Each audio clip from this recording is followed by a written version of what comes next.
Got the homie Flow Grown 420. Says, seeing how the Super Bowl went, does that change the perspective with what Russ did without Pickens in the game?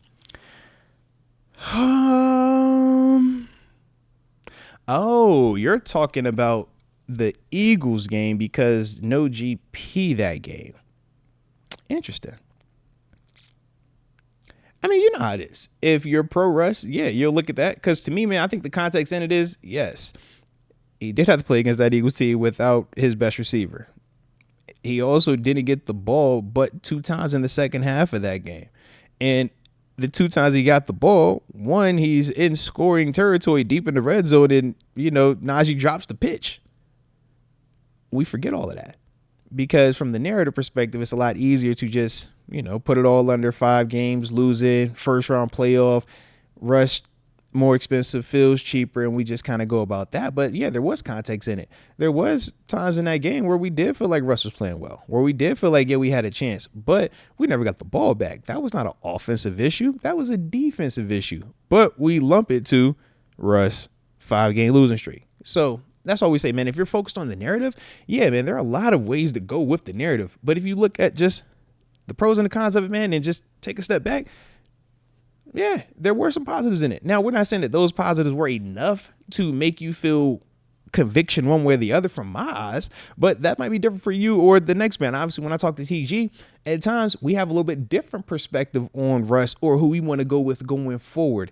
He's a little bit more open to the risk of going young player. He's a little bit open to the risk of if you have a ton of traits, even if it's not fully come to fruition just yet, he's willing to trust it, buy into it, and take a chance on it. Whereas for me, I am the opposite. I try to stay away from unproven and just like wild talent because to me, I think that's one of the hardest things to do, develop the QB, develop the player. You see these dudes when they finally do get developed at this level, it's far and few in between. It's not like you just see every draft pick to come through here or every line. It's like, nah, man, not everybody is good enough. So when you find that guy that is, to me, that's a premium. You take care of him. You make sure you keep that guy. You roll with that because you're going to be able to win and you're going to be able to formulate a plan versus the excitement of at moments this guy can be great, but at the same time, this dude can kill me in a game. I don't like dealing with that, but also my personal experiences play it elsewhere where my quarterback situation wasn't as solidified as it was when I got to here. I've got to see what life was like with the guy and what life was like without the guy. And yeah, I just feel like, man, once you got the guy or you got something close to the guy, stick with that until you find the guy.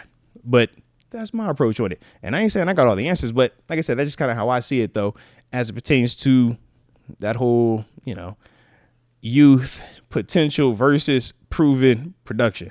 I'm always going to default, or more times than not, I default to proven production versus the potential of it developing, especially the further along it gets into the, all right, it's going to develop one of these years. The further I get into that convo, the more and more it makes me hesitant to fully believe in it. But like with anything, man, we shall see. All right.